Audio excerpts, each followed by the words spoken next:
process for the county. My name is Holly Sung. I am the budget director for the county and also chair for this year's committee. And together with me is the appointment. I'm going to have him introduce himself, and I'll go around the table. So everybody just take a couple minutes, talk about yourself, how long you have been with the committee. If you have any specific expectations from the committee and what you want to learn, let us know. All right, please. Hi, Steve Poinot. Howard County resident, fully at Howard Bank. I've been on the committee. I was trying to think about it last night. I think it's like 10 or 11 years, something like that. So I enjoyed going through it for a number of times and have been involved in writing the report over the past, I guess, 5 years, which has been an interesting process. I'm very excited to be here again. And so the culmination of this year's committee. Really pleased to have him. Jade we try to go around the table to introduce ourselves and follow Jahad Siddiqui, Howard County Public School System. Good morning. Good morning. My name is Patrick Hope. I'm the internal auditor for county administration. I've only been here since June. Obviously, this is my first year of the committee, and I look forward to contributing and learning about the process. So, thank you. Good morning. Good morning. My name is Lonnie Robbins. I'm the county's Chief Administrative Officer. I've been in that role going on approximately 14 years, and been with the county for approximately 30 years. And actually, Patrick is one of my new employees, and we're very pleased to have him here with us. And we just serve the staff and for me, so thank you for your service as well. I'm Keith Hollinger. I'm a farmer in Western Howard County, and this is my second year. And I really enjoyed it last year, so I'm glad to be back. I'm Vernon Thompson. I'm with the Economic Development Authority. I'm here for Larry Twill, who is somewhere off the coast of Australia at the moment. There's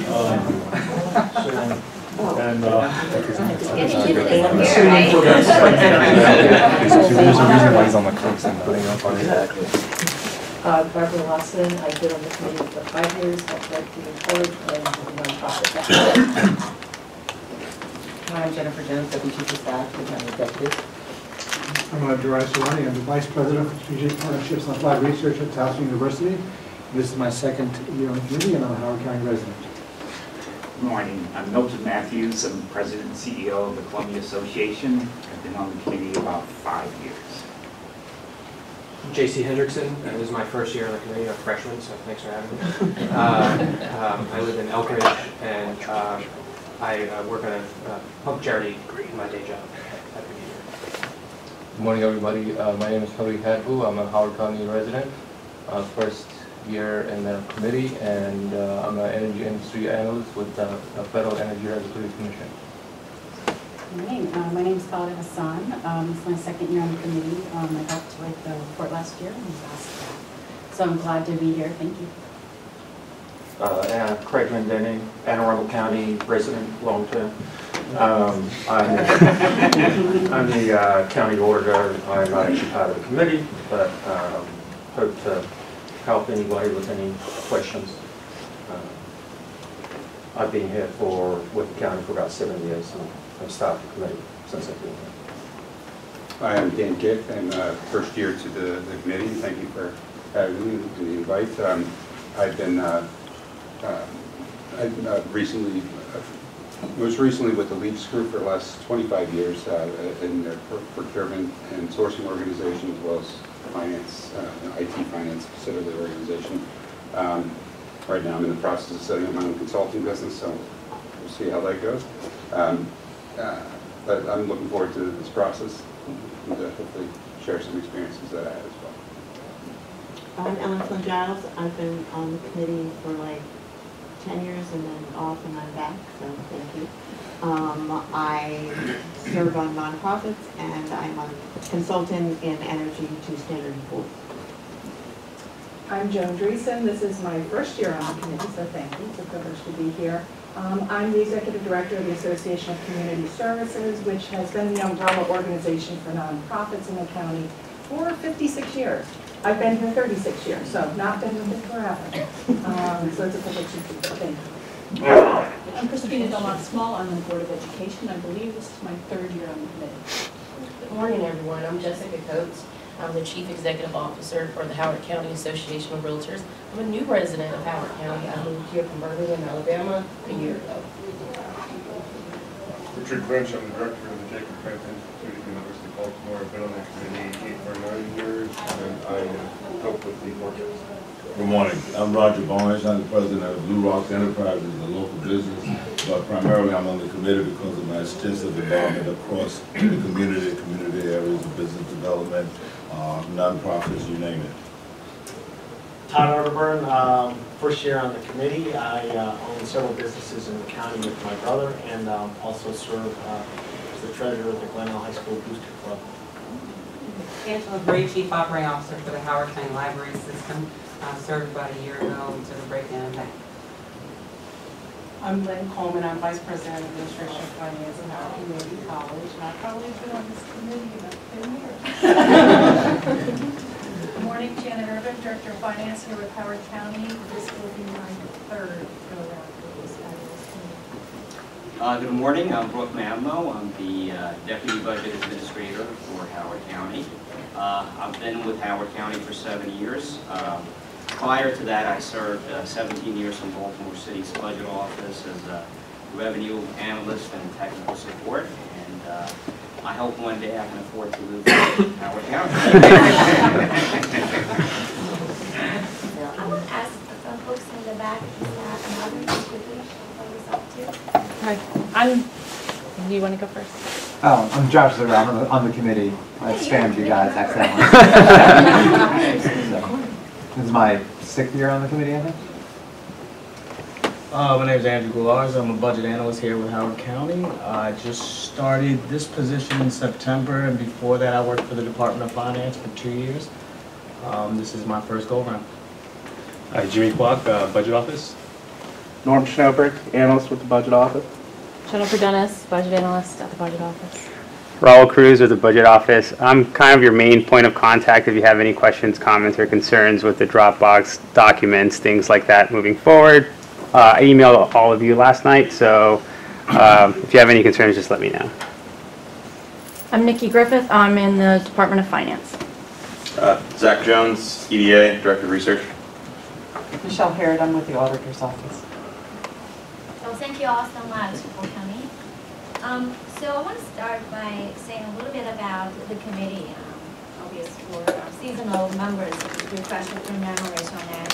The committee was established through the executive order, and it was really charged with board two missions. One is come up with preliminary projections of revenue for next fiscal year. Secondly, come up with recommended ceiling of debt authorization for the upcoming fiscal year. And thirdly, look at the county's multi-year projection and discuss about the long-term trend and also any issues you see. And lastly, it's kind of free run, is any other things we feel are worth discussion in terms of any fiscal policies, financial trend, any other suggestion related to the county's fiscal health, and then you're free to put into the report. So that's the 4 main charges here. It was interesting because spending affordability advisory committee is not uncommon. You see a lot of other states and local government have that. We do have some uniqueness for our own committee. Number one, it's relatively big. Most other committees usually 4 to 5 people or 8 to 10 people.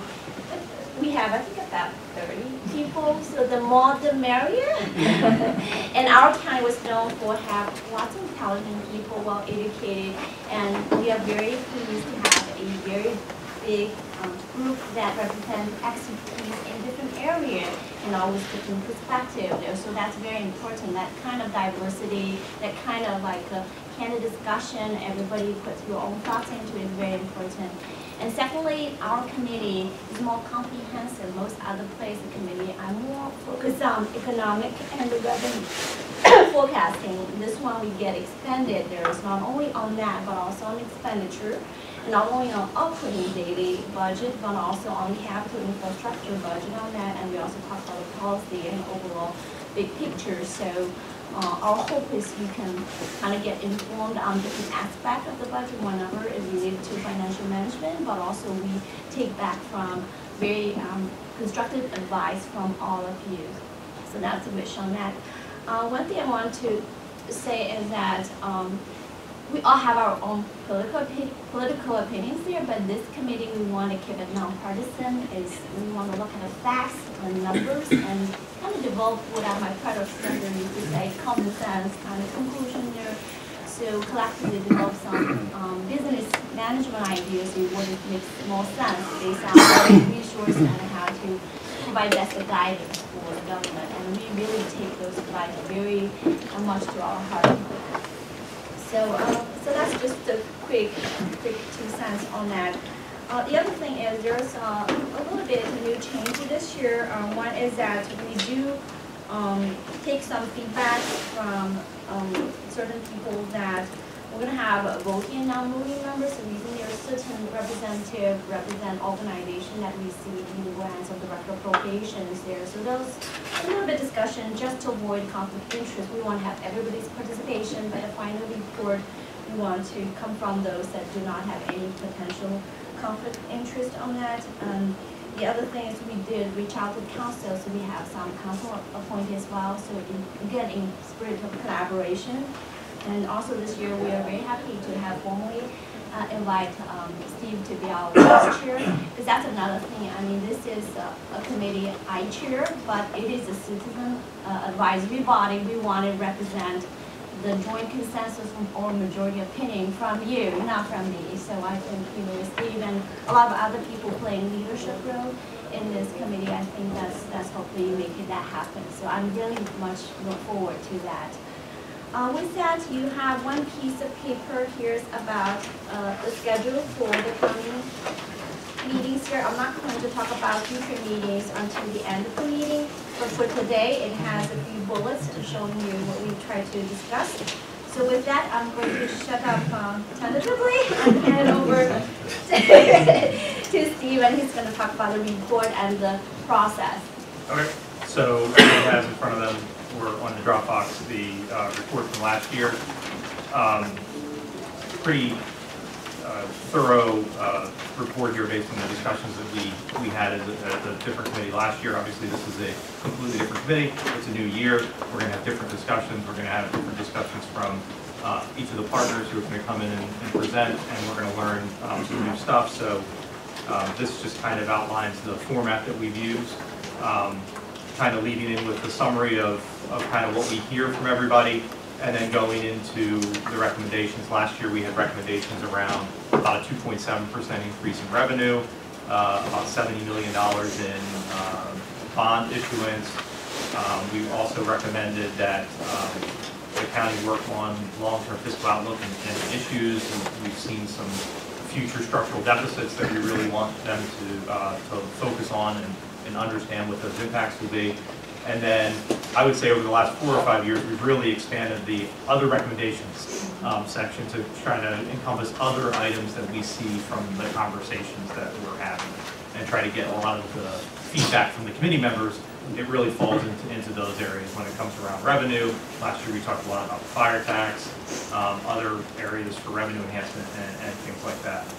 And I would like, as we go through that process, to have very good dialogue. We have a meeting, one of our later meetings, looks like the 7th, potentially the 7th of February. We'll go through those recommendations. We will hold votes from the committee, so I would ask that everybody, as they prepare for that meeting, that they come with their ideas around what they suggest, especially in the first few items. And then as we outline some of the other recommendations that we can get into the report, we'll go through those. As we work through this, I'll start asking some members to join me on a small report writing group. We found it easier to write the bulk of the report in a smaller group, bring that back to the committee for review and edit and changes, so that we can vote on it as a committee and wrap up all of our work towards the middle end of February and deliver that to the county executive. And we also would like to spend some time taking this report out into the community and having conversations. I think that's been very successful over the past few years, because a lot of what's in here can be taken out of context if you only look at a small piece of it. And when you look at it in totality of what we see as a committee from all of the partners in the county, and take that out to everybody and kind of explain how the process worked, how the dialogue worked, and what we saw, that there are a lot of things that push and pull. It's not just so simple to say, you know, A plus B equals C every time. So I ask that everybody be an active participant in the room. I learned very early on that it's welcome, and everybody will learn from each other, and so we all have different experiences. So let's not just sit there and listen. Let's make sure we're talking and learning from each other, because it's important. We are in a great county. We have a lot of smart people in this room. I see a lot of people who are a lot smarter than me in this room, so I'm excited to learn from every one of you. Thank you. Does anybody have other comments or questions? If not, then we'll go. Yeah, anybody who was in any of the report writing groups last year, anything, how the process worked? They like to write the reports, they don't like to talk about them. Well, I was gonna ask, how do we do, or I didn't hear, we estimated 2.7, we didn't think it was gonna hit that, we figured it'd be lower, but. We actually, okay, thank you, that's a good question. See, I think Keith talks. Keith does talk. Very good. Okay, so quick update. I'm glad you brought it up, Keith, on that.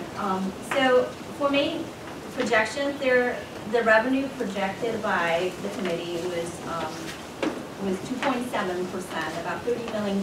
We end up having, once you're excluding the use of fund balance, other transfer in for debt payment, the ongoing revenue end up having $33 million increase, 3%. So that's very close. It's a couple $1 million, because when the committee developed the report is really in February at that point, and then after that we sometimes get a little more information coming in to make adjustments. We had the government shut down, we weren't sure how that was gonna affect it, we didn't know if there was gonna be a recession. Right, so there are, at that point, there are certain uncertainties. That's good, that's good. Yeah, about debt, okay, debt, the projection or recommendation was $70 million, which is kind of the worst in the past several years on that. The government did our best.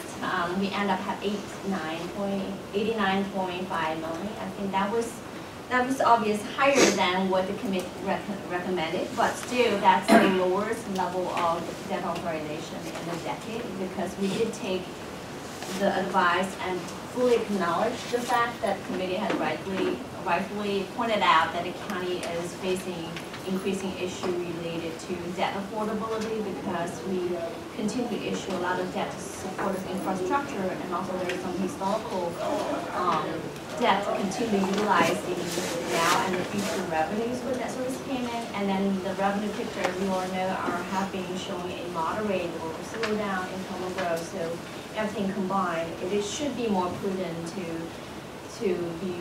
manage the debt at more kind of a lower level compared to the historical level. But because of a lot of needs there, we just couldn't live with 7 days and end up doing more. But we still make it the lower in the past. Yeah, and several other recommendations also was taken seriously. The fire, in particular, the fire fund, as the committee last year see a big structure imbalance on that, and there's significant need on that. That's already surfaced for a couple of years on that. So we finally took a step to address that by raising fire tax and also the ambulance fee, which has already been from every other counties in Maryland there. So that does help provide the needed help to that fund to both rebalance revenue expenditure, but also provide needed support as the county continue to grow, and we need quick response from our firefighters on that. And also, I think the council also recently passed a school surcharge, sort of related to one of the recommendations about looking into different tax and fee options here, see the possibility for a revenue enhancement. And that one actually, based on projection from auditor's office, it should provide pretty significant help to our school capital projects on the down the road. It needed to do several years, maybe very limited help, because that coupled with Apple, which is kind of delay the new development, so some of the benefits may not be realized immediately, and also because the fees get kind of phased in. But after certain years that we should, if things go back to normal, then with the rate increase, it should provide a pretty significant impact or help to our schools capital projects on that. So there are multiple things touched upon that we really took it very serious and did our best to try to incorporate a large portion. And I think Delegate Feldmark introduced 2620, which is supposed to potentially raise transfer tax. Yes. Or allow. That one also are kind of started in discussion on that, but as you said, that was an authorization, not a determination. So right. the government leaders still need to get together and decide. And that revenue source is dedicated to capital projects. Right. Yes. Okay, thank you. And with that, let's go to the budget. So we're going to do budget 101. Yep. So I'll let Holly get started on this. Yeah, so Brooke and Raul will take the lead on both general budget concept, but also kind of different aspects of budget. And following that, Nikki, our investment and debt management from finance department is going to talk about downgrading and also debt financing on that. So before Brooke starts, I want to talk a little bit about budgeting in general. I've been doing budgeting for 2 decades, so we have a little bit tips to share. So first, what is budgeting? I think it's very interesting. I discussed with a very seasonal budget director before, and the answer is it's a plan to allocate scarce resources. Scarce because it's never enough. It's always not enough on that. So that's the tension, and then that's where the challenges come from.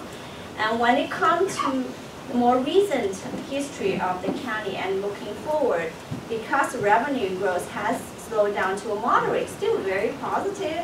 We're talking about a couple percentage point of growth there, but because expenditure in any given year, even to maintain existing service, grow faster than that. So every year, repeatedly, we're going to face that challenge. And then on top of that, there are other uncertainties on the revenue, which our colleagues can talk about that. So it makes the future is even more challenging. So in such a situation, how do we deal with that? It's usually or conceptually, you look at both sides, the revenue side and the expenditure side. However, keep in mind, the revenues, where it comes from, is from taxpayers. The majority is from residents, some from business there. But the tax burden, if you look at the county, the tax burden is relatively high. Actually, among all the counties in Maryland, we are among the high ones there. So we have to be mindful. The other thing is when you raise tax, even if elected officials are interested in doing that, is usually maybe once a decade, 2 decades. You don't come back and bug or tap taxpayers' pocket every year. But those structural problem is ongoing. So eventually, the majority of your energy or your focus or us still have to be on the expenditure side. So then it comes down to prioritization. We have to do that. There's a book called Essentialism. It doesn't talk about like really how to live with minimum, but how to prioritize. And then talk about how to do things effectively and efficiently, and how to find more innovative solutions. You don't necessarily add too much resource, but do things better or maintain existing service. So those are the things very important. The second thing is that multi-year planning. Through my experience, I found it extremely important that look beyond 1 year window. In general, governments adopt the budget on an annual basis there, but no matter it's operating in CIP, 1 year's decision often have long-term impact. When it comes to debt, pension, a lot of other things, even more obvious, but even a lot of other decisions have beyond 1 year impact. So people have to be mindful about those long-term trend and long-term impact. The other things, every single year, things can be volatile. This year, because federal government shutdown, or there's tax change and behavior change, you can have very weird things happen. You suddenly have a big windfall 1 year, and next year you have a big dip on that. But if you look at the trend, get a pretty good idea about the true baseline where it's likely to be, and that's what I think we really want in mind when we do the planning and long-term projections. With that, I'm going to have a bookend where we talk about budget. I think Holly addressed our entire presentation. Just give us We'll still repeat it. Okay, so I'm going to talk about the expenditure side, and Raul is going to focus on the revenue. So before I turn it over to him, I'm just going to do an abbreviated budget calendar for those of you that are not familiar with our process. So typically, like towards the end of November, we reach out to our county agencies to ask them to start developing their budget requests for the upcoming fiscal year, and we get that information back from them towards the end of December. So that's kind of like the beginning of our budget process. Between the period of December to April, the budget office begins to review all the budget requests that came in, and we start working with the executive's office to develop the executive's proposed budget. During that time period, the executive holds two public hearings, citizens' public hearings, where citizens get an opportunity to come in and give their input on their priorities, what should be funded in the upcoming budget year. The first one was held in December. There's one that's going to be scheduled sometime in March. And then the best part of the process is, you guys here in January, we start the process of this committee reviewing, all the revenue and expenditure information of the county and making guidelines on, revenue growth, debt limit that we're going to use in the budget development. The executive's budget is sent to council in April, and once the council receives that proposed budget, April to May, they hold a series of budget work sessions where they meet with each county agencies and review their budget requests. And then before June 1st, the budget is approved. So this is kind of an abbreviated budget calendar schedule. And now, and then just a quick explanation of the operating budget, which is going to be the focus of our discussion. A lot of time when you hear the operating budget, it doesn't mean the general fund. It's got two components. The bulk of it is the general fund. It's the most important fund we have to pay for, public safety, education, etc. But outside of that, we also have restricted funds. Things for water and sewer services, trash collection and disposal services, etc. So that funding source has a dedicated revenue source, and it can only be spent on specified things based on legal restrictions. So we really don't have any discretion on how we spend the restricted funds category. So like I mentioned, the focus of the remaining discussion is going to be mainly on the general fund, and Raul is going to touch on the revenue. So aside being your main point of contact, I also get to tell you how much money we don't have. So this is the fun part. Right, so this chart kind of tracks from fiscal year 2003 to the last year of actual revenue that we collected, 2019, and kind of our revenue growth. The bars represent the revenue growth year over year in terms of number.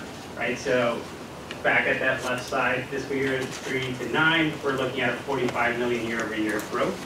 At about 7.4% annually. If you look over here to fiscal year 17 to 19, that comes down to about 24.7 million and 2.3% growth. So when we talk about growth year over year, that's kind of what we're talking about. And Brooke is going to touch upon it a little bit later, but that 24.7 isn't a lot when you talk about mandated expenses. Right? You have the schools, the two main ones are the schools, maintenance of effort, and debt service, and just those two things on a regular year, you're talking about $21 million year over year. So it doesn't leave too much to play. In terms of, since you guys are here, we're going to go over a brief overview of the general fund. 90% of our general fund comes from two main tax sources, the property tax and the income tax. Other local taxes, you're gonna see recordation tax, hotel, motel tax, amusement tax, and then everything else is kind of our license, permits, fees, things like that. One thing you're not gonna see here, and we touched upon earlier, is the transfer tax. The transfer tax is a dedicated source for CIP. In terms of the property tax, it accounts for about 49% of our general fund.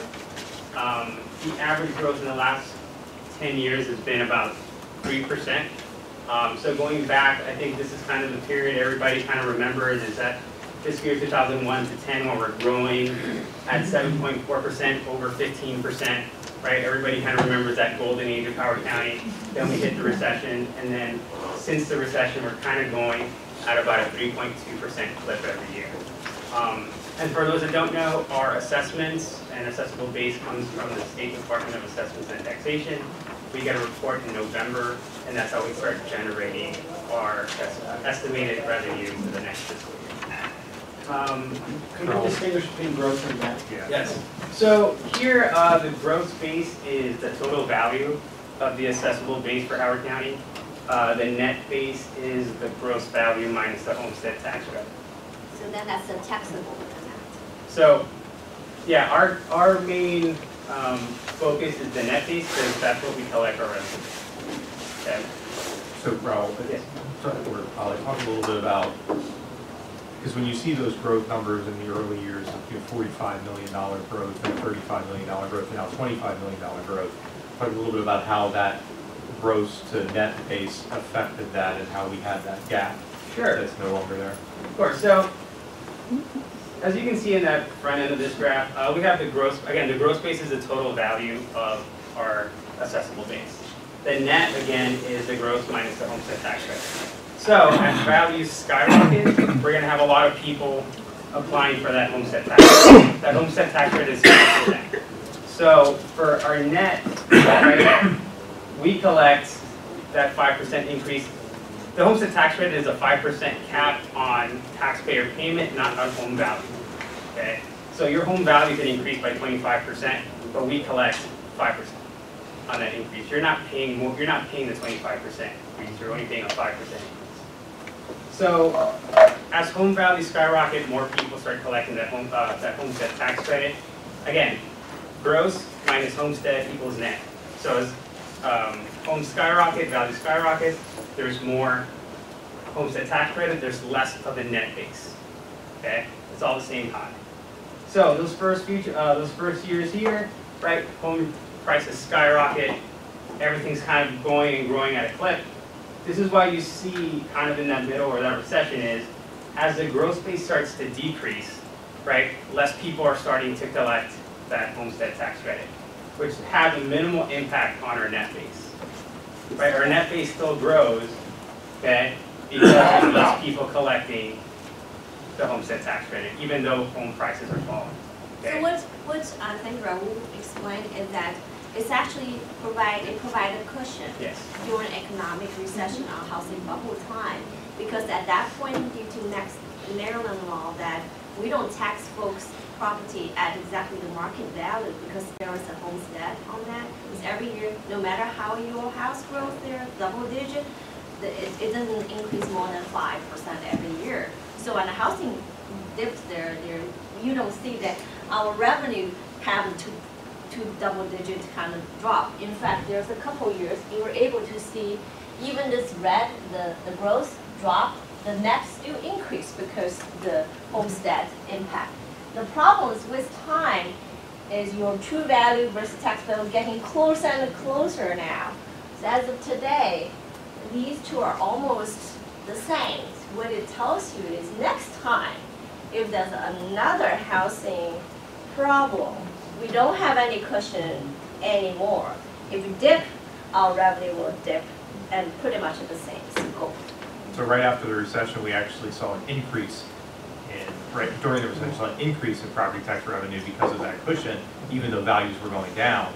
And so that's why we had these $45 million. Now we're starting to see this only going with increases. So both are pretty much the same number now. There's a little, the homestead tax credit is very minimal now. So as both increase, or both increasing at the same rate. Could you speak a little bit about the industrial tax base and how it fits into the projections? We really don't look at that too much, but we do know that in terms of commercial and industrial, it does take about 18% of the real property. So when we look at the real property base, 18% of that is residential, 18% of that is commercial and industrial. And commercial and industrial over the last few years actually has been growing at a faster clip than our residential. Yeah, because one of the things, that when you look at the report, it doesn't address that at all. Right. I mean, and it is one of the things that has been on the uptick, and I think, preserving whatever we can to make sure that that continues in that direction. Yeah. Yeah, but really made a good point is because the commercial base there is still relatively small compared to residential. That's the way it is. But in the past several years, both the county and Maryland and the counties in general, the business accessible base has been growing at a faster pace than residential piece on that, and that's part of the county policy.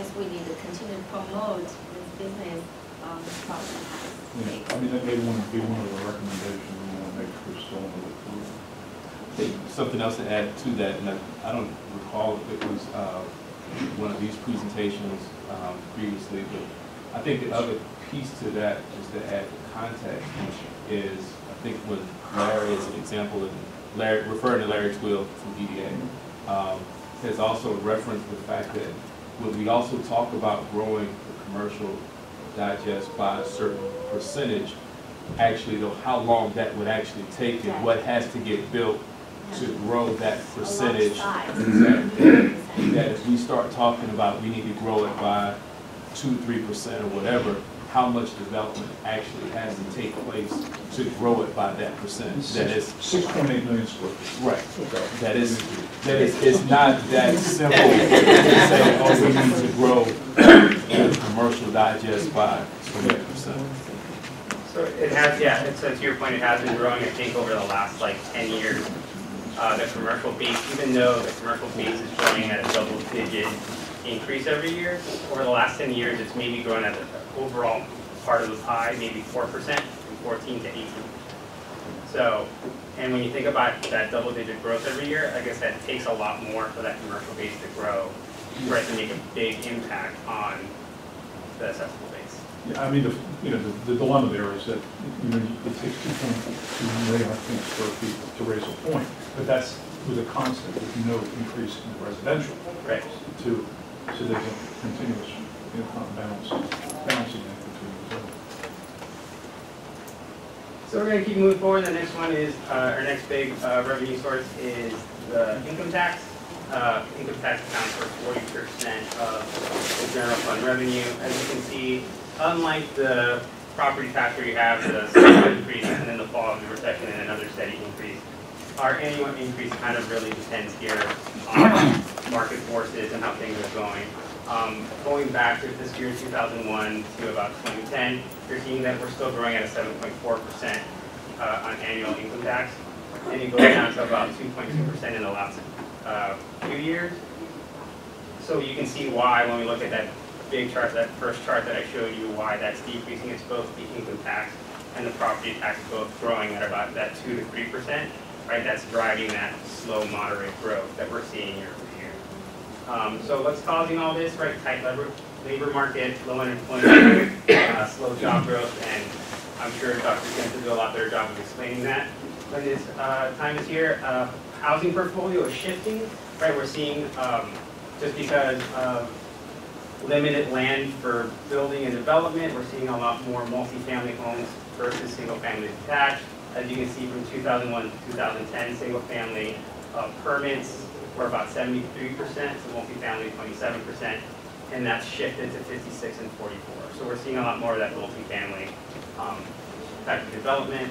Of course, with that, there's an influx of residents coming in to the county, looking for that multifamily, right, apartments and things like that, that tend to have lower income than other residents, kind of looking for single-family detached. Demographic changes, right? In the county, we're growing our 65-plus age group is growing a lot faster than the national average. So by 2030, I think we're going to see a double of our 65-plus population in the county. That means lower income employees, or lower incomes to tax, and lower income employees replacing higher income employees, right? So if you have a CEO that's been in a company for 25 years, his replacement's probably going to be a little bit less than what that person was making, and then it kind of trickles down. And then limits of new land development, declining stock of buildable land. Then minor variable growth Quick will be question. further challenged by AppStyle. Yep.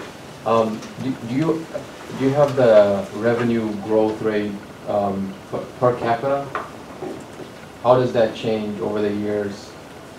So I think, yeah, we can come up with proxy. Because the population growth on average, I think it's about 1.66% in the past decade on that. So the revenue growth, you can tell the most recent years 2 to 3%. So that's about half is population, about a half is from existing population. Because the change, you know, the 45 million or 30-something million, 24 million per year, Yeah. It's one indicator, but I feel like the change per capita and the rate of growth, the rate of change per capita would probably be a more exact indicator of how the revenue has changed over the years. That's a good point, because I think you're right. There's both the county's revenue growth is partially driven by new residents and population, partly because there's the wage growth, etc. on that, or existing assessment growth. So that's a combination of between the two. We can look into a little bit more. I think also, if I recall correctly, Dr. Clinch, when you do the personal income piece, you separate that, right? The population versus the per capita. We can share that at the end of January, right? We'll do the presentation. None of these are inflation adjusted either. No, No. no, they're not. If we adjusted, that will be too low. Well, no. But No, that's a clarification question, yes. if It it's has to be 2.3% adjusted. and 1.5% inflation, then it's really only 0.8% in the real growth. So how about the rate of expenditure change over the years? We saw the revenue change. Yeah, but we then got to the rate of address that expenditure- after Okay. the revenues. So next thing we have on our plate is ASPO, adequate public facility ordinance that delays development for a quarter from 2023 to 2025. During that time, our first year of what we call foregone revenues starts in fiscal year 2022. Foregone revenues are 134.6 million and 61 in capital throughout that time. So the total net impact for reductions in spending of 63.4 million as well. And I'm sure we'll get into APO at some point. What is this based on, this number? We have a consultant study published online after this. Yes. Email the link. I'll email the link to everybody. Is it the urban analytics? Yeah, Yes. there's a consultant, the DPD did a competitive bidding and took out the consultant, and they took like more than half a year and did a study on that with all kinds of data. So they have appendix, methodology, etc. And we can send a link to everyone, and if you have any question, let us know. We can try to reach out. Yeah, I can put the report in the Dropbox too for everybody to have. And by the way, the consultant said the general conclusion, not about the big numbers, is general conclusion is new development pretty much pays for itself and actually have surplus. And they said it's the same experience they found in other places in general. Again, depending on where it is, but most places it is true that they said actually new development pretty much pays for itself and actually subsidize some existing. But that's a good question. Let's send the report to everyone. People get a chance to look at that. If you have a question, we can collect that and we can even reach out to them. Just clarification, in the report, I'm wondering if there's other data, but I don't know if the report was able to reconcile, considering we were in a climate of high residential growth rate over the years. It was not able to reconcile, if it's paying for itself, why we're in this situation today. And then the other thing was, the report I didn't see how it was I didn't see a benchmark or verification of the methodology to demonstrate that it can predict existing state. So if we're going to predict future state, we need to be able to predict existing state. So I wasn't able to see how that report was able to predict our existing financial state. So I have questions about these numbers as presented in that report. Okay. We can reach out. If you can send email us the questionnaire, we can flash that. I can answer some of it. We benchmarked I wasn't the lead on this, but I was on the team. So the methodology is you create a fiscal model for the county. So we looked at all sources of revenues and all sources of expenditures. We benchmarked them relative to people and jobs. So in terms of how it's benchmarked in that way. It's off the comprehensive annual fiscal plan. So it is benchmarked and it's predictive. So going forward, we assumed that you would match those expenditures and revenues per capita, per job, per house, and forecast them out. So that's how it's done. It's based on current. Well, it looks like a thorough model. My question is, if I want to consider that a reliable model for future, I want to be able to, input previous growth rate and changes into this model and be able to spit out a number that tells me what the financial state is today. And I didn't see that from this report, and that's my concern. But that's what the model does, and then it's based on the housing. It is based on projected housing and population growth. I didn't see that. I don't know if it's. Let's save this for maybe later if you can get more detailed questions on that there. And I do. It's an important piece though, because it's going to be how, our first charge is what do we expect revenue growth to be over a period of time. And the previous model, which didn't have the impacts of these changes, would have overestimated those numbers. So that's why the county was trying to get an updated model to do that. So we are going to need to figure out, do we all agree that the numbers are getting us where we need to be? So just only spend 2 minutes just for the rest of the group, assuming not everybody knows exactly about that report.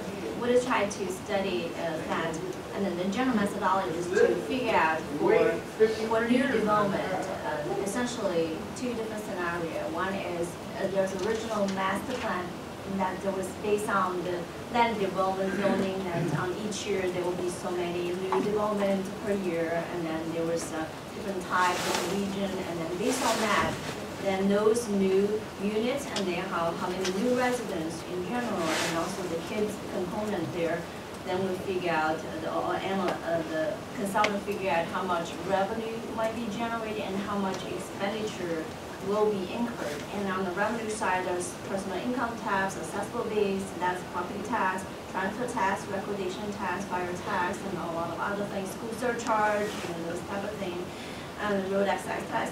On the expenditure side, there's kind of based on per population, per capita, operating expenditures, police, fire, school, etc. And also on the capital side, and if you transfer to the new infrastructure, then per person is how much is the cost on that as well. So that was how it's calculated. And then there's a different model. It's used the same methodology based on the moratorium implemented based on the Apple amendment, which is actually based on school testing, is going to push back, I think at that point, roughly about 70% of new development would have to wait for 4 years.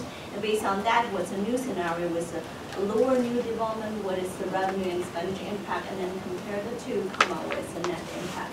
Again, we don't want to spend too much time on that. That's a general idea.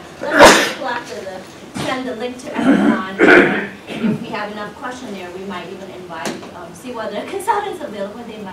We might even invite them here, be like 10 minutes or 15 minutes at one of the sessions down the road, and then kind of do a little more comprehensive Q&A. Thank you.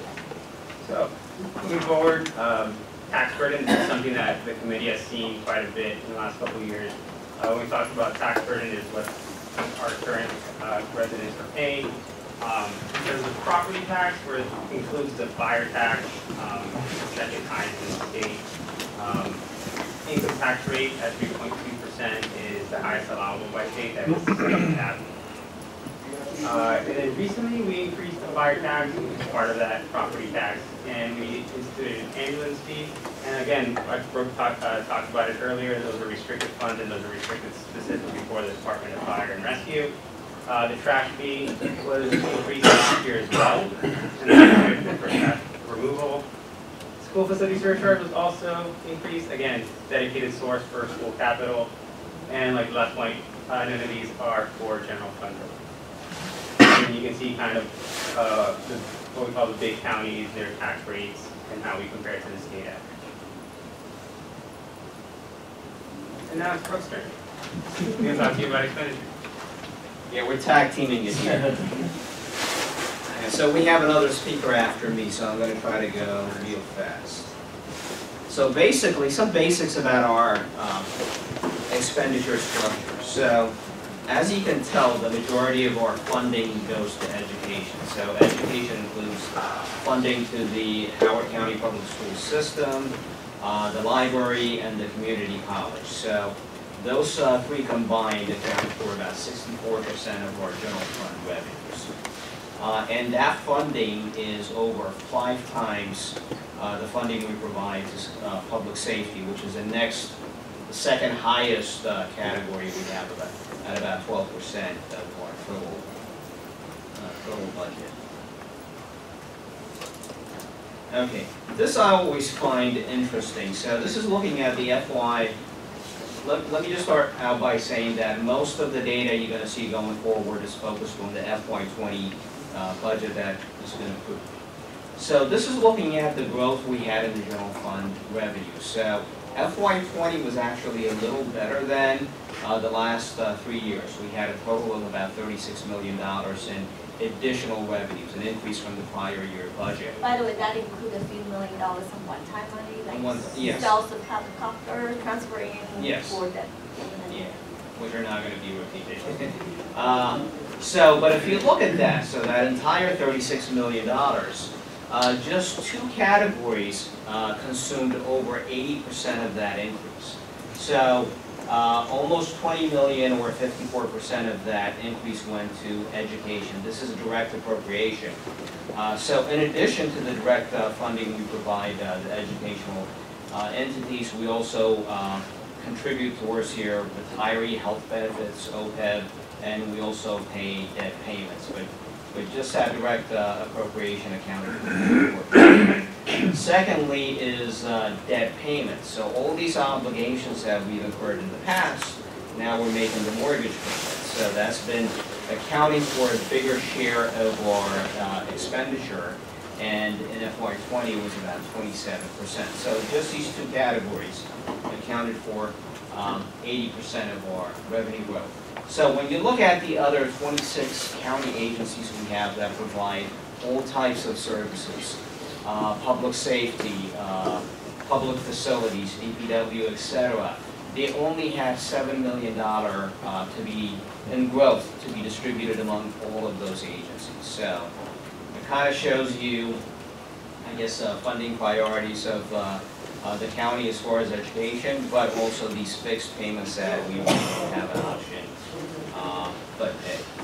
One quick question. Yes, sir. Going back to your chart, is there any significant debt payment that's under schedule that's going to be expiring and going away in upcoming years?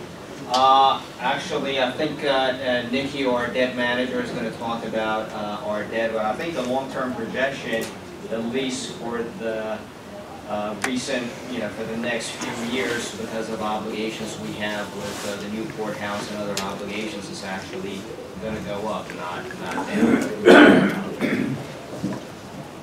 Okay. So what are the key drivers, influencing our expenditure growth? So as a baseline, the cost of providing just the same level of services that as you're currently providing continues to grow. We have employee benefits, employees get step increases all of some years, and so all of those impact the baseline growth. We also have long-term liabilities, as I mentioned, debt payments, pension, retiree health benefits. So all these are growing at a faster rate than our revenue growth. In addition to this baseline expenditure growth, we also have new obligations that we're going to be facing in the near future. So one is the courthouse. I think the actual impact on the operating budget of the new courthouse is going to hit in the first year in FY22. And I think it's going to be like 15 to 16 million range. So that is new additional expenses that we currently don't have that we have to absorb. So it's going to be a big challenge in FY22. But once in the base, then going forward, we have to just deal with the incremental increases. So the county now has, we have these spending challenges, so we have to work hard to try to balance all these competing needs. And these service needs are going to continue to grow because our population is growing. So I think Holly mentioned earlier, our population growth has been averaging about 1.6%, and all the service demands that come along with that with the population. We also have our student enrollment that's been increasing on average 1.5%, and all the spending needs associated with that. And also our 65+ population is growing at a much higher rate. That's the fastest group that's, yes sir. We saw the rate of change in revenue growth over the years. Yes. It would be helpful to see the rate of change of debt payments and those kinds of expenditures that we saw on the previous slide over the years, just to compare with the revenue growth. Yes. Because we only see just the 1 year, and that would be helpful to see how that has changed over the years. Okay, so we try to put together a history, like a little bit of historical information, and I think maybe towards February or so, as we get close to developing the report, we have our long-term projections, so we'll also show that. So we'll make sure we put something together. One more thing, sorry. Yeah. Because I saw this level of service here. How does the county determine a specific level of service? So I see the employee benefits and long-term liabilities. What about class size, those kinds of things? How does as far as education, I'm going to talk about that later. But I mean that's determined by the Board of Education. They're an independent entity. I mean, we provide the bulk of their funding. They also get funding from state, federal, and home source revenues, but they have the discretion on how to decide to prioritize how they spend that funding that's available to them. But in other areas, I mean, again, as Holly mentioned with the first slide, I mean, budgeting is prioritized. Yes, sir. It could be water and sewer, it could be police, yes. Fire, like those kinds of things. That's a political process, though. Yes. That's the county council, that's the Board of Education. Like, those are issues that are detailed and driven by experts and by the political process. So, I mean, that's who determines that. But the demand on police is the political process, or? No, but I mean, police still has, we have limited resources, right? So police and all other agencies, they have to compete for those limited resources.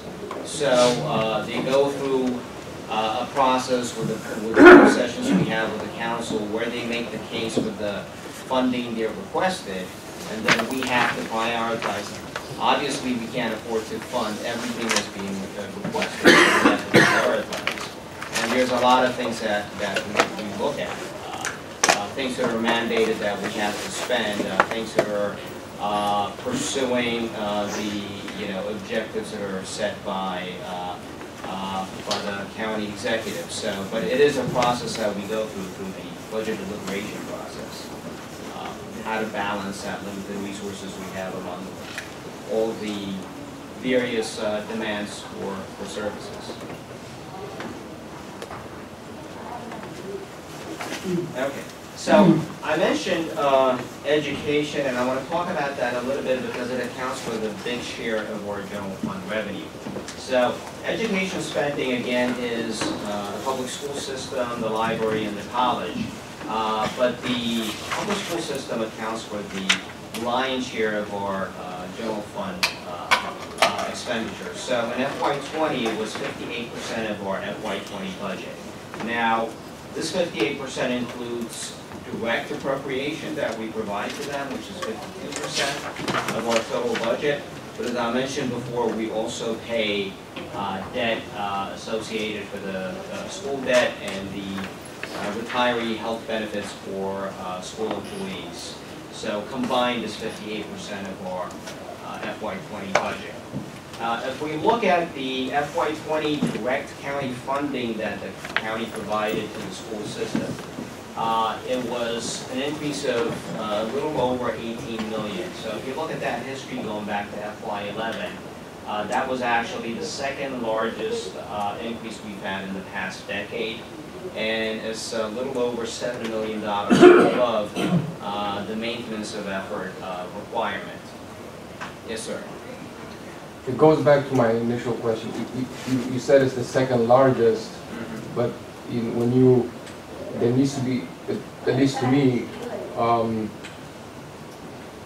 how is that qualified compared to the increase in demand and the need to maintain a specific level of service that a resident expects? So it could be more, it could be a record more, but I guess it goes back to my question of, maintaining what, a taxpayer moves in and is expecting a level of service, and how is the county tracking that metric to ensure that there is adequate money for that? Again, it's a process, like for a specific household to have their expectation on what they're getting out of the school system is on that specific household. Or it could be the Howard County Board of Education that's filling in the blanks on here. This is budget, so this is what was paid for before and what the increase was for that year. And I think to add to that, I think this is one of the challenges, quite honestly, that both the council faces, the county executive faces, that as a recommending body that we face, is that, as the previous slides showed, there's probably, I don't know, what was it, almost maybe 2/3 of the dollars that we can't do anything with, that they're just dedicated. Then you end up having about, what was it, 7 million remaining after you... For all of the other county departments. So ultimately, yes, we can increase, or rather, the council can increase this dollar amount. But now that 7 million may go to 4 million, 3, I mean, so that's the juggling act that's taking place right now. And I think that as a body here, just from making recommendations, that's the challenge.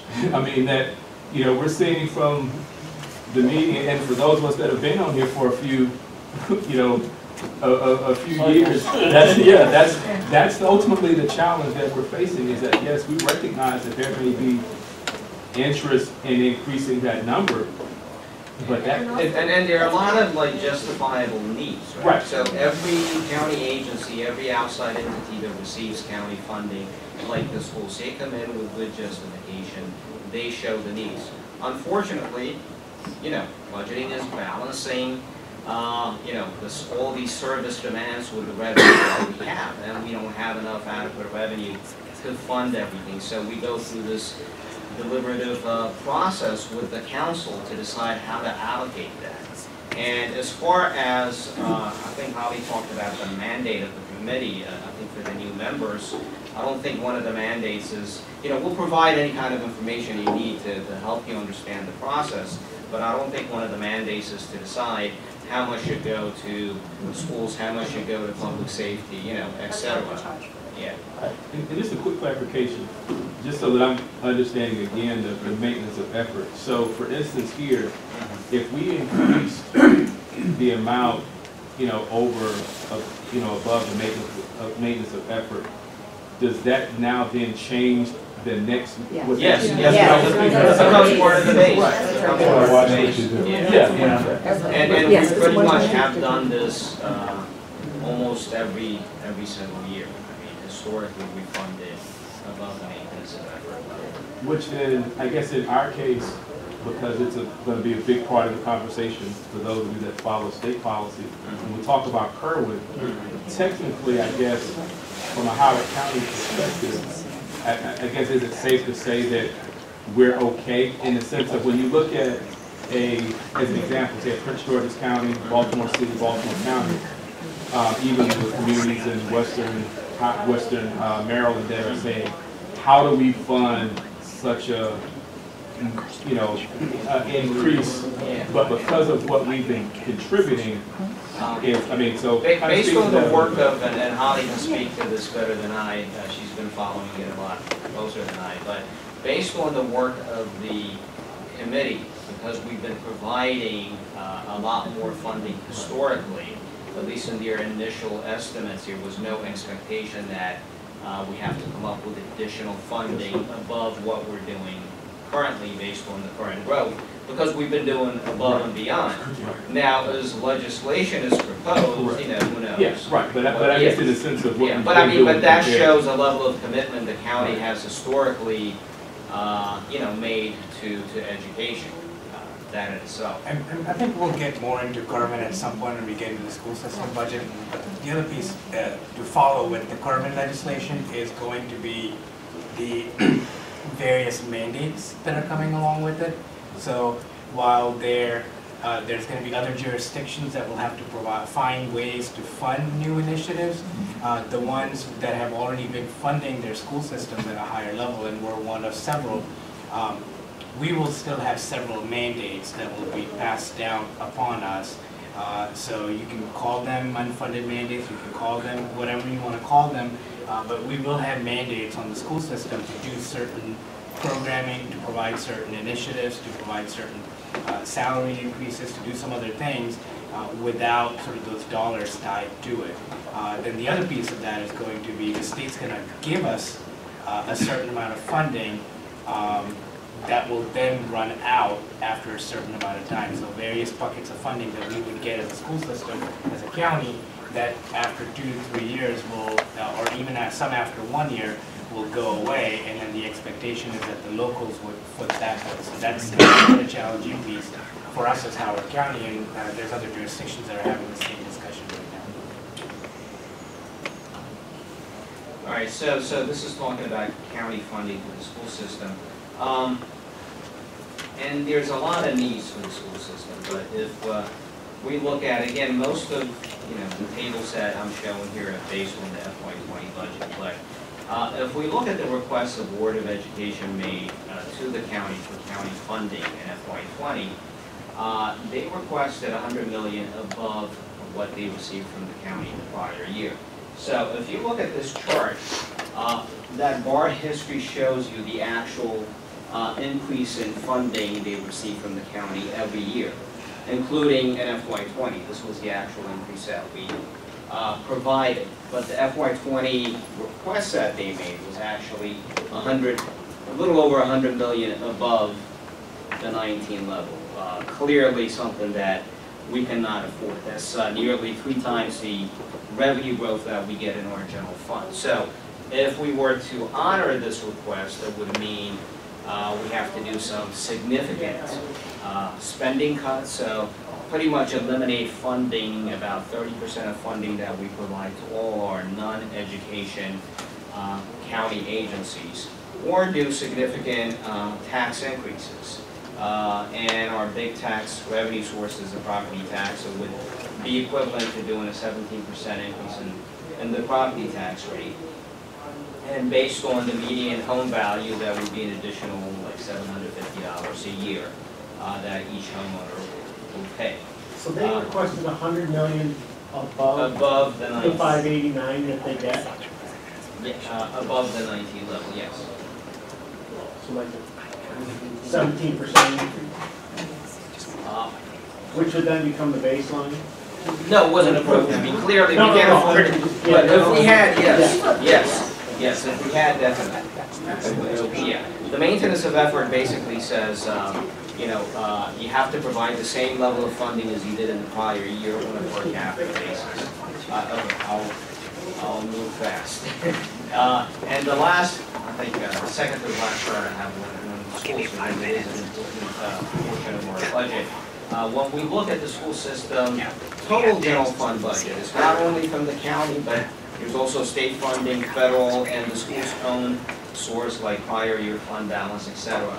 So if we look at their FY20 approved total general fund budget, it was the highest increase in the last decade, an increase of 5.9%. And if you look at that period depicted here, a 10-year period, the actual funding growth for their total general fund budget was double that, the percentage increase, than enrollment growth. Okay, so I think Steve earlier mentioned a little bit about the long-term outlook health of the general fund. So the last, the FY20 Spending Affordability Committee report clearly shows that the current, spending pattern is not sustainable. So unless we take corrective actions, just projecting the baseline revenue growth and the baseline expenditure growth, we would have a structural deficit imbalance by the end of FY25 of $275 million. One thing to emphasize is the majority of that is really not enhancement, just to maintain the same level of service for everybody. And that cost versus actual revenue is going to have a pretty huge gap. Actually, in the past couple of years, it's already emerged, and every year everybody has really struggled to live within means and try to maintain the same level of service there, and that challenge is going to continue and actually probably get worse. And this doesn't take into account the potential for an economic slowdown. It's just baseline expenditures and new obligations that are scheduled to come, like the courthouse, etc. Okay, so. I'll really. Okay, all right. I'll be quick on capital. Capital is not much better than the operating side as far as the challenges. I'll skip this chart. I'll start on that there. Okay. So on capital, I want to, since we have a limited time, I want to leave time for Nikki to talk about the bond rating and also the debt indicators in general. But the capital financing is the majority is coming from the GEO bond, that actually general obligation bond, but also some other debt resources there. In terms of GEO bond, what this shows you is historical trend. Everything here is 5-year history. You can tell that historically there's one period of time we could afford about, or at that point the county was issuing authorized 95 million per year on average. It was bounced up to, in fiscal year 2011, starting from fiscal 11, bounced up to 106 million on average. In some years, actually, before me, I heard like it's actually have 120 million a year. And then it's come down to about 95 million a year. And last year, as we just talked about, we were only able to authorize 89.5 million, which is the lowest in a decade. And going forward, we anticipate that level might be even more compromised because the fact that we are taking a lot of debt and still paying historical ones, but the revenue growth actually are going more moderate, not able to catch up with that. So as a result, actually going forward, our overall resources for GEO bond is going to be more limited. And then I want to bring your attention to what was requested by everybody. And here is $212 million on average per year in the next 10 years. And that's from our last year approved capital budget. Capital budgets show only 1 year approved number, but also shows the next 5 to 10 years of needs, requests on that. You can tell the needs versus the fiscal reality is over 100 million. Here is calculated about 125 million. So in other words, we have to cut more than half of what's listed. People say that will really be needed in the next 10 years in order to live within means. It tells us how big the gap. So that's why Brooke said on operating we have a lot of challenge. On CIP is even more because what's needed is more than doubling what is actually would can be affordable. So that's very challenging. And not only geo-bond issues, a lot of several other designated resources. We're talking about school surcharge, road excise tax, and transfer tax. And we just show a couple of examples here, by the way.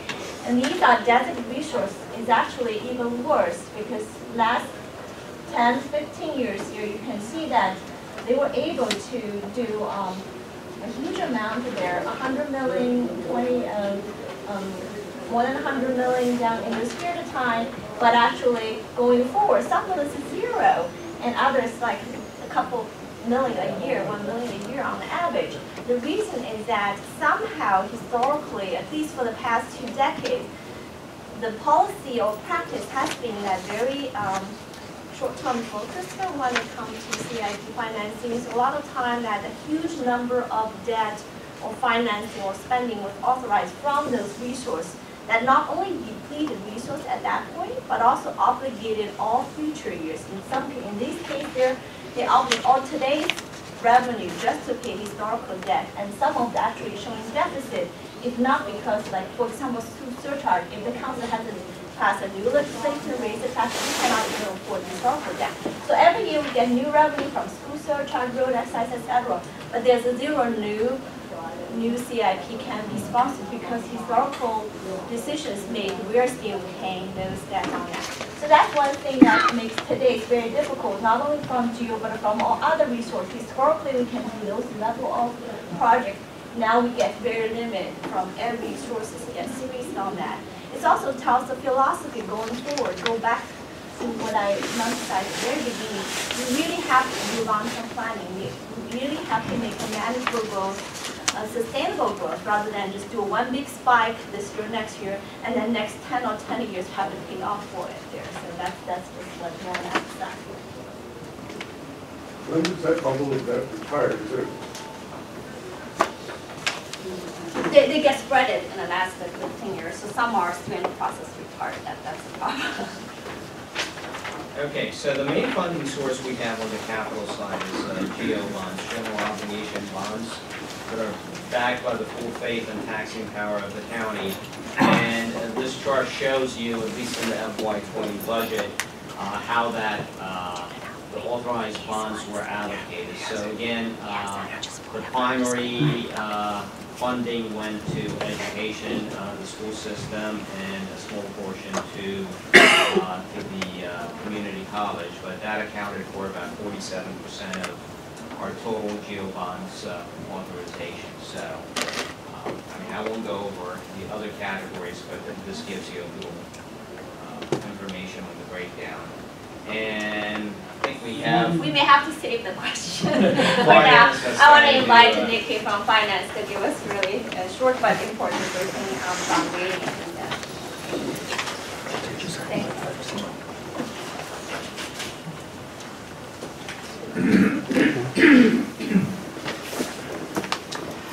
Is he not connected to the internet? All right.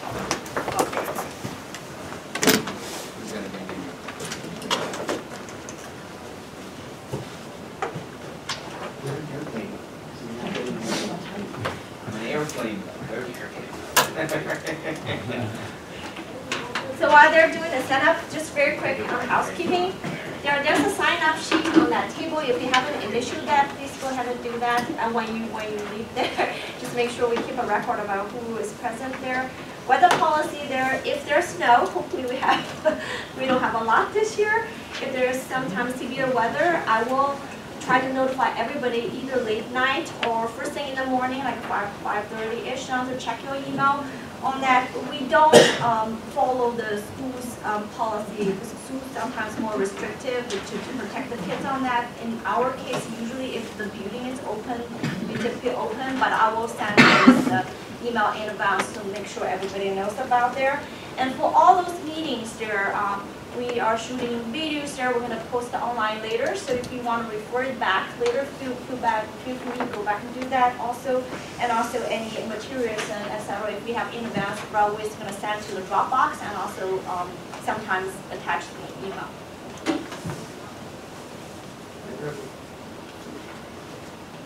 By the way, we try to minimize hard copies to save money, so we don't always distribute hard copies. So again, I'm Nikki Griffith from Department of Finance, and I was asked to give you a brief overview of where our historical debt trends were, and also just where we are currently. I'll be back in a month to talk to you about the projections for future debt service. So first, they mentioned the bonds that are authorized. So each year when the capital budget is adopted, we also authorize bonds for each of the capital projects. The bond authorization is in effect for 4 years, and then if we have not issued the bonds, we do have the option to reauthorize. In our current projections, we are showing that we issue about 20% of what's authorized in each year. And then the way that we pay for our ongoing capital outlay, we have a line of credit, and so we reimburse ourselves multiple times throughout the year, and then we pay that off each year in the spring. This is just a little chart that shows you what the credit ratings are. The 3 major credit rating agencies are Fitch, Moody's, and S&P. What they're supposed to be analyzing is our willingness to repay our financial obligations. Each agency publishes a specific methodology about the credit factors that they're analyzing. The major areas are the economy and tax base, which the county always does really well in that category. Finances, management, and debt and pensions. So the management, the rating agencies consider our management very good here, partially because of this Spending Affordability Advisory Committee and how active you are. And our debt and pensions, although our debt is increasing, we have highly funded pensions, so that is a positive for the county. So the county has received the AAA rating from the 3 major credit rating agencies for the past 22 years. Some other considerations, the county executive's transition team report last year highlighted that the county should continue to focus on the AAA because it does help us borrow money at a lower cost. So that should help us with our debt service. And also to look into putting aside more money in our rainy day fund or other fund balances to prepare for the downturn that everyone is predicting, although it keeps going back a year. And just as a qualifier, just to show you that generally we've been issuing about 150 million in bonds a year. If we issue at a AAA versus a single A, it does save us about $1 million over the 20-year payoff of the bonds.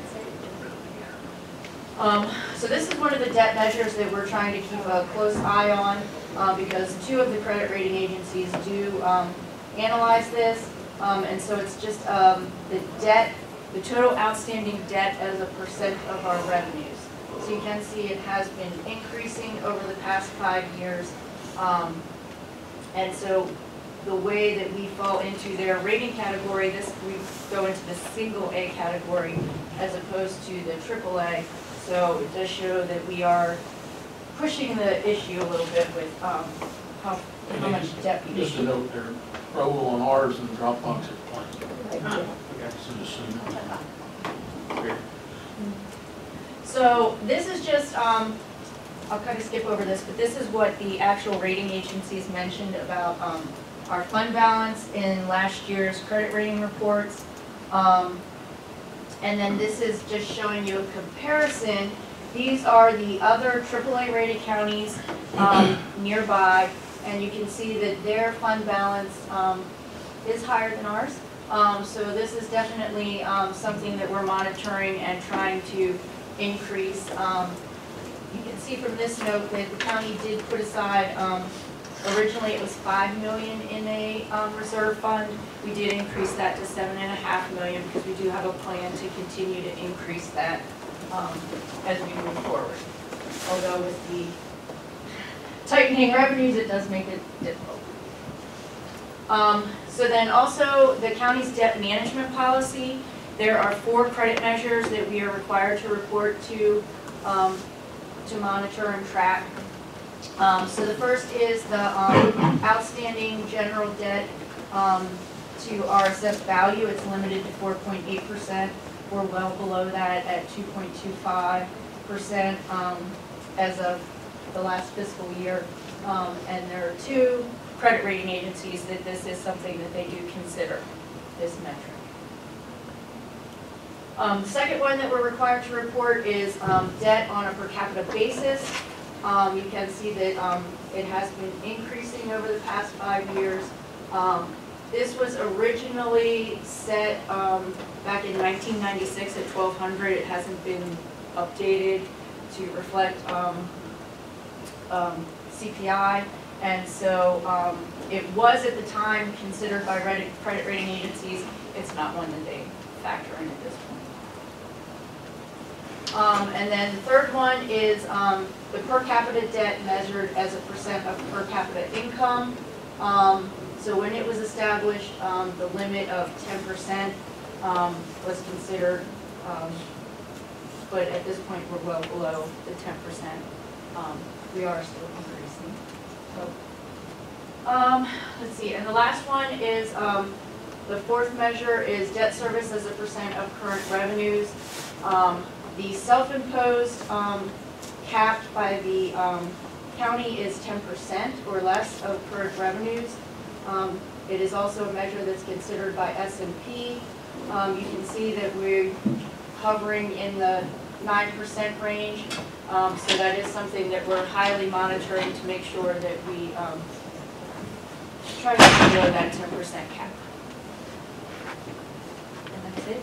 So thank you so much.